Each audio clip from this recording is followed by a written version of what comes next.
Volkswagen Golf и Volkswagen Polo не смогли поделить перекресток улиц Адаратского и Гаврилова.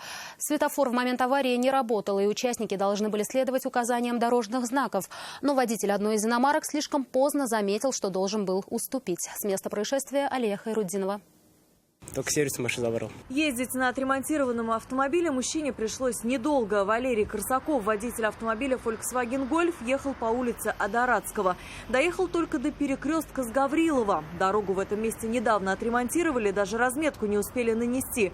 Светофор также пока не работает. Движение регулируют дорожные знаки, согласно которым Адаратского главная дорога. Я приостановился на перекрестке, чтобы проверить. Я по главной ехал, все равно проверить решил, нет ли машин. Машин не было. Все остановились, вот начинаю выезжать, он проскочить успел. Удар пришелся в левый бок Volkswagen Polo. После столкновения предполагаемый виновник проехал еще несколько метров и остановился у обочины. Своей вины мужчина не отрицал, хоть и сомневался в этом.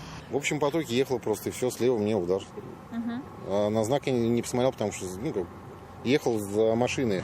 Я, можно сказать, не дал мне маневра закончить, тут двояко. Но я вину признаю, там знаки же. Сотрудников ГИБДД, по признаниям автомобилистов, они ждали больше 3 часов и после их прибытия отправились в центр оформления ДТП, так как повреждения машин позволяли им передвигаться своим ходом.